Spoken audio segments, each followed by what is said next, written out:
ADHD의 진짜 모습은 무엇일까요? 지금 이 영상을 보고 계시는 여러분도 이 질문을 한 번쯤 해보신 적 있으실 거예요. 산만한 것, 끈기 없는 것, 집중 못하는 것 등 어렴풋이 이야기 듣고 나와 비슷하네? 라고 생각하셨지만 정확하게 어떤 증상인지 헷갈리시죠? 이 정도는 누구나 가지고 있지 않을까? 생각이 되니까요. 비슷한 생각을 하시는 분들이 진짜 많습니다. ADHD는 현재 세상에서 가장 오해받고 있는 특성이라고 미국의 ADHD 전문 유튜버이자 전문의인 닉 하브레크는 말하는데요. ADHD는 단순한 주의력 문제가 아니라고 해요. ADHD를 가진 우리의 뇌는 삶의 모든 부분에 영향을 끼친다고 하죠. 30대에 ADHD 진단을 받은 저 역시 ADHD의 정확한 모습과 해결 방법을 알아내기 위해 미국의 수많은 영상을 찾아봤는데요. 제가 100명 이상의 ADHD 전문가들 영상을 찾아보고 알게 된 내용을 공유해 드리려고 해요. 먼저 주의력 결핍, 과잉 행동 장애가 있는 사람이 실생활에서 더 집중 잘하는 방법에 대해 말씀드리고요. 그 후 세상이 생각하는 ADHD의 프레임에 실제 ADHD인 사람이 맞추면 어떤 부작용이 있는지도 알려드릴게요. 내 소중한 친구나 가족 혹은 내가 ADHD일 것 같다는 생각이 든다면 1.5배 속도로 3분만 집중해서 시청해주세요. 2025년 당신이 보낸 3분 중에서 가장 유익한 시간으로 만들어 드리겠습니다. 사실 이 영상을 만들게 된 계기가 있어요. 최근에 친구 한 명이 영상을 보고 제가 ADHD라는 걸 알게 됐다면서 연락이 오더라고요. 대뜸 너 괜찮아?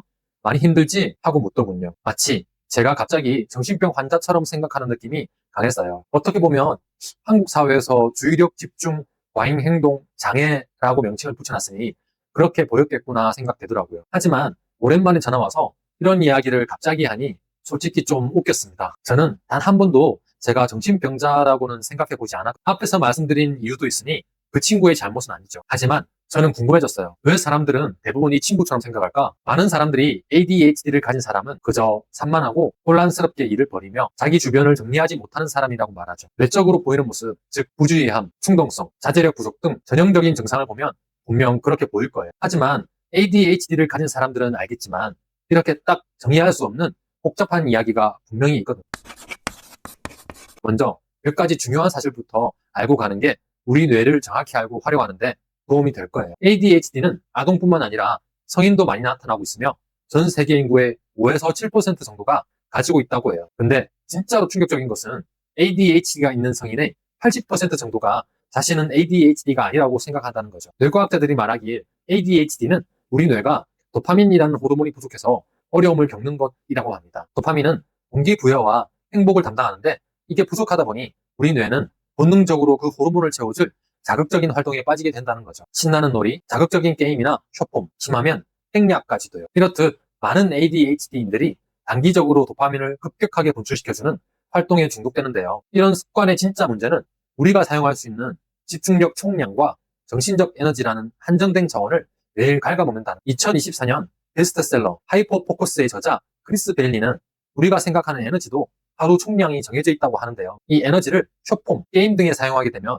우리 인생의 정말 중요한 곳에는 집중을 못하게 된다고 합니다. 따라서 자극적인 게임이나 쇼폼에 1시간을 쓰는 것은 단순히 1시간을 낭비하는 것이 아니라고 합니다. 스노우볼 효과로 우리의 평생 에너지 자산에서 수억 원의 가치를 삭제하는 것과 같다고 하는데요. 그렇다면 이 ADHD는 왜 생기는 걸까요? 정신의학 전문의 오은영 박사님이나 세브란스 병원 청근하 교수님 등 많은 전문의들은 유전이 80% 정도를 차지한다고 합니다. 유전 질환과는 다른 개념이지만 부모님이나 조부모님이 ADHD가 있다면 자녀도 있을 가능성이 80% 정도 된다는, 여기까지는 많이 알고 있는 내용이실 건데요. 더 나아가서 유전이라면 이렇게 현대 사회를 살아가기 힘든 이런 증상은 도대체 왜 계속 생기는 걸까요? 후성인자라는 개념에 따르면 이렇게 안 좋은 열성 ADHD는 진화해서 도태되어 진작에 없어져야 했을 건데요.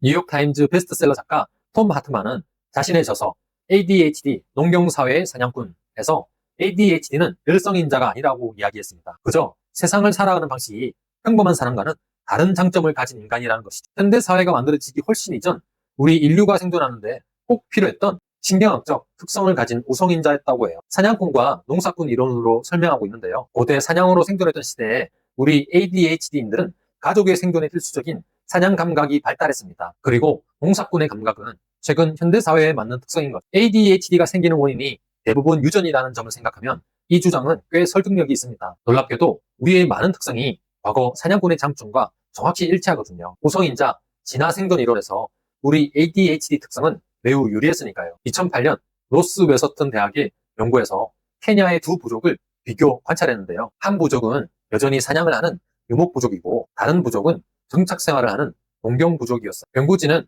ADHD 성향을 가진 DRD4, 7R 유전인자를 가진 사람들을 추적했어요. 결과는 ADHD가 왜 이토록 많이 유전되고 있는지 명확히 알려주었습니다. 사냥을 하는 유목부족에서는 ADHD 유전자를 가진 사람이 그렇지 않은 사람들보다 훨씬 더 잘 먹고 잘 살아. 하지만 정착생활을 하는 부족에서는 똑같은 유전자를 가진 사람이 빈곤하게 살아가고 있어요. 문명사회에서 ADHD인들이 평균적으로 보이는 바로 그 모습이었어요. 그렇다면 ADHD는 왜 주의력 결핍, 과잉 행동 장애라고 분류될까요? 큰 이유 중 하나는 우리가 가진 사냥꾼의 뇌가 오늘날과 같은 농사꾼 사회에 적응하기 어렵기 때문이라고 해요. 현대 사회 시스템은 대부분 BADHD, 즉 농사꾼에 의해 만들어졌고 우리에게는 적합하지 않는 거죠. 과거에 맹수로부터 우리를 지켜주던 불안이라는 감정이 오늘날 문명사회에서는 불안장애로 분류되는 것과 같습니다. 우리의 장점이 단지 시대를 잘못 만났을 뿐인 거죠. 그렇다면 이 농경사회에서 우리 사냥꾼들은 어떻게 살아가야 할까요? 여기 성공한 ADHD들이 따르는 4단계 생존 원칙이 있습니다. 1단계, 동물 지키기. 생존 비용 확보. 먼저 예측 불가능한 사냥에 나서기 전 나의 동물, 즉 가정을 안전하게 유지할 최소한의 비용을 철저히 분리해야 합니다. 2단계, 사냥기술 연마하기. 자기개발, 사업 투자. 남는 자원은 최고의 수익률을 내는 곳, 즉 나 자신의 사냥기술, 능력을 업그레이드하는데 최우선으로 투자해야 합니다. 3단계, 사냥감 저장하기. 자산 형성.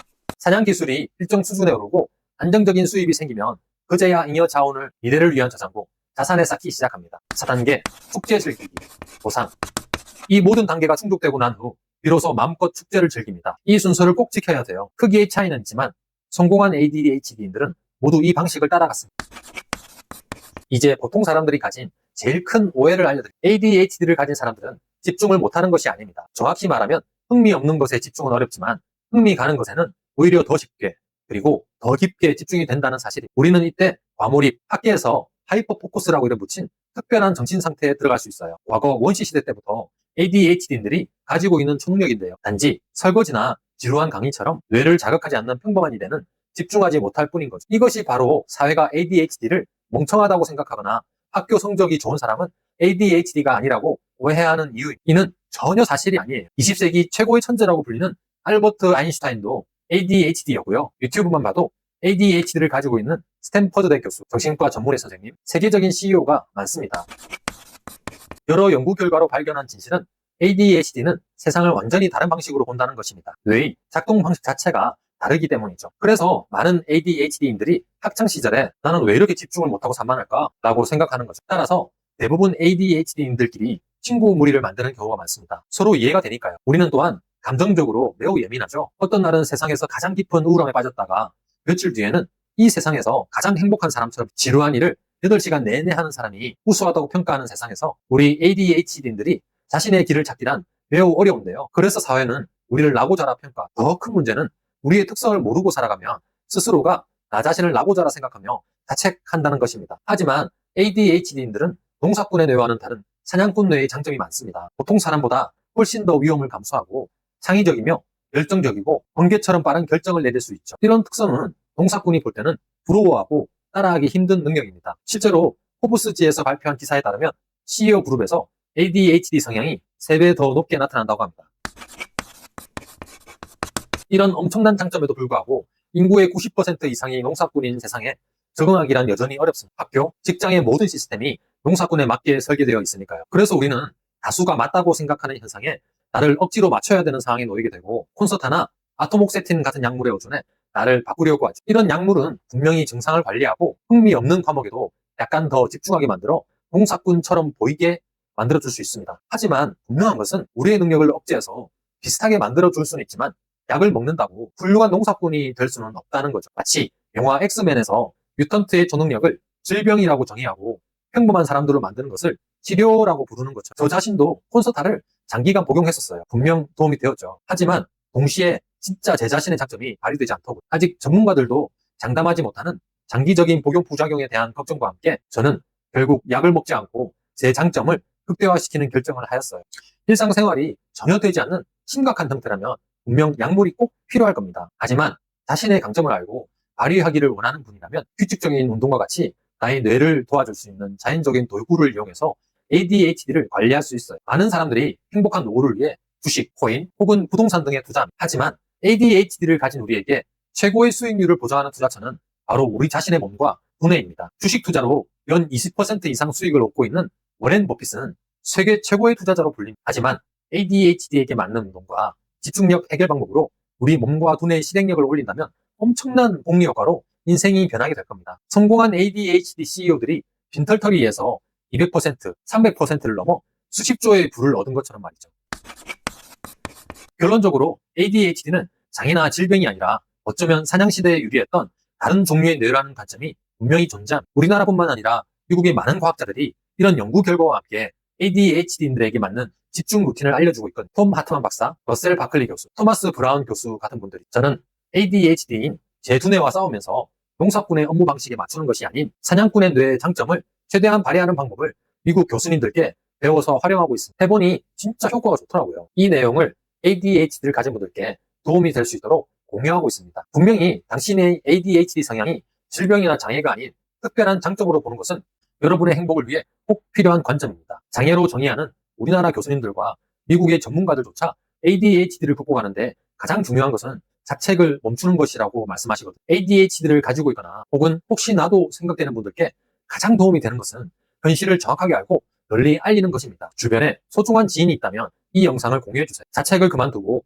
스스로의 장점을 더 발전시켜서 행복한 인생을 만들 수 있도록 도와주는 사람이 될 수 있습니다. 이 영상을 여기까지 보신 분이라면 ADHD가 단지 고쳐야 되는 질병이 아니라 수많은 장점을 가지고 있다는 것을 알게 되셨을 거예요. 우리가 남들과 다르다는 이유만으로 고쳐야 되는 장애가 있는 것이 아니라 단지 장점이 특별하다는 것을 스스로 먼저 인정해야 돼요. 지금부터 끝없는 자책을 멈추고 자신의 장점을 알아가는데 도움이 되셨다면 좋겠습니다. 여러분이 생각하시는 ADHD에 대한 가장 큰 오해는 어떤 것이 있을까요? 저는 댓글을 달아주시면 무조건 정독하고 꼭 답글을 달아드리거든요. 댓글에서 함께 이야기를 나눠가면 좋겠어요. 오늘 영상에서는 ADHD가 왜 계속해서 대물림되고 있는지, 즉 사냥꾼의 뇌가 왜 현대사회에서 장애라고 잘못 인식되는지에 대해 말씀드렸습니다. 하지만 이것만으로는 부족하죠. 앞으로 저희 브레인 밸런스 채널에서는 이 사냥꾼들이 현대사회에서 성공하기 위한 구체적인 4단계 시스템과 돈, 시간 관리법을 체계적으로 알려드릴 거예요. 미국에서 100만 뷰 이상 나온 영상에 엑기스 정보와 함께 제가 유료 프로그램을 직접 결제해서 체험해본 경험을 나눠드리겠습니다. 당신의 진짜 잠재력을 키우는 여정을 함께 걸어보시죠. 여러분, 앞에서 제가 약을 끊고 운동 등 자연요법을 통해서 장점을 극대화시켰다고 말씀드렸잖아요. 그 부분에 대한 설명은 여기 이 영상에서 이어갈게요.